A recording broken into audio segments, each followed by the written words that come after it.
Imagine waking up, grabbing your morning coffee, and finding out the entire world is at war. And I don't mean a minor regional border dispute or a political standoff. I'm talking about every major power on Earth locked in all-out combat. Between 1939 and 1945, this wasn't a movie script. It was reality. World War II is still, to this day, the deadliest conflict in human history. It literally redrew the maps and completely reshaped the way you and I live today. Welcome to The Explainer. Look, I know you're busy, and there are, thousands of massive, heavy textbooks out there about this exact period. So we're going to skip the long, drawn-out academic lectures today. We're getting straight to the facts of history's deadliest conflict. Let's build a crystal clear picture together of exactly how it started, how it was fought, and ultimately, how it ended. Okay, let's dive into this. Here is our chronological roadmap for today. We'll break this massive history down into 5 core parts. 1. The spark of global war. 2. The lightning war. 3. The tides turn. 4. The final stand. And finally, 5. A new modern world. So, starting right off with part 1, the spark of global war. To really grasp the massive scale of what went down, we have to travel back to one highly specific, absolutely pivotal date, September 1st, 1939. This is when Germany, led by Adolf Hitler, launched a full-scale invasion of Poland. Now, you gotta remember, this didn't just happen out of nowhere. Britain and France had explicitly warned Germany over and over to stop its aggressive expansion across Europe. So this invasion, it was the final straw. When those diplomatic warnings were completely ignored, Britain and France drew a line in the sand and officially declared war. The absolutely crucial takeaway here is how incredibly fast this whole thing escalated. What started as a localized border dispute in Eastern Europe instantly ignited into a global firestorm. Because of this massive, complex web of international treaties and defense alliances, it was basically a giant domino effect. Vast empires spanning the entire globe were suddenly pulled right into the fight. But you might be wondering, how did Germany take so much ground so quickly? Well, that brings us to part 2, the Lightning War. Now, what's really interesting to focus on here is a strategy called Blitzkrieg. Translated, it literally means lightning war, and it was a real game changer. It was a completely new type of warfare. Instead of the slow, grinding, muddy trench combat we saw in World War I, Blitzkrieg was all about shocking the enemy. It overwhelmed them with coordinated, blinding speed. We're talking heavy tanks, airplanes, and ground troops all moving in complete, devastating unison before the other side could even react. Using this exact tactic, Germany toppled Denmark, Norway, Belgium, and the Netherlands in literally a matter of months. Following that initial outbreak in 1939, the biggest, most terrifying shock to the global balance of power came a bit later, in June 1940. France, which was widely considered one of the world's greatest military powers at the time, surrendered. People were absolutely stunned. This catastrophic collapse basically left Britain standing entirely alone in Western Europe. And man, the British faced absolutely relentless bombings from the sky in what we now call the Blitz. But despite the fiery destruction of their cities, they bravely held the line.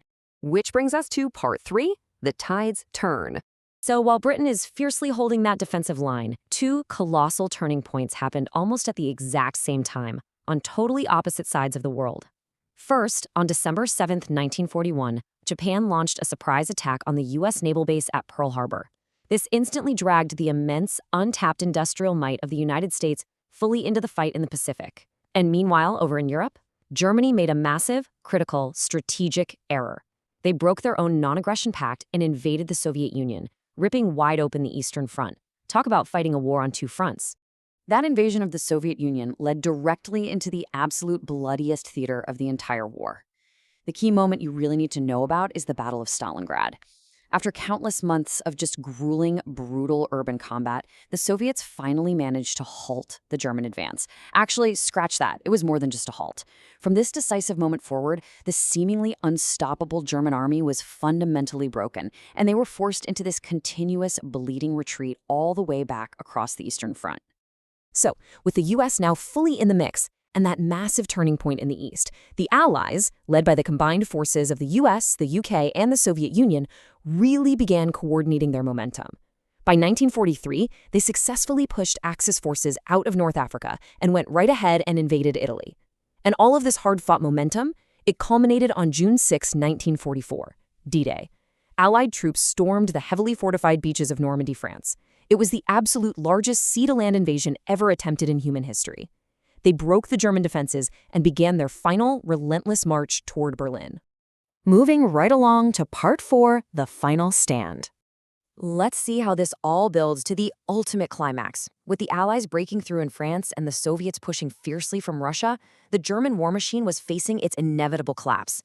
You had the Soviet army violently pushing in from the east, while the Western Allies were squeezing inward from the west. It was basically a giant multi-front vice, trapping them in the middle. Facing total defeat, Hitler took his own life in April 1945. Shortly after, Germany officially surrendered on May 8, 1945. And finally, after years of utter devastation, the European continent found peace. But hold on, the global firestorm wasn't entirely extinguished just yet. Fierce, incredibly bloody island-hopping combat was still raging against Japan in the Pacific. So to force a rapid end to the conflict and avoid what would have been a catastrophic ground invasion, the United States made a devastating decision. In August 1945, they dropped 2 atomic bombs on the Japanese cities of Hiroshima and Nagasaki.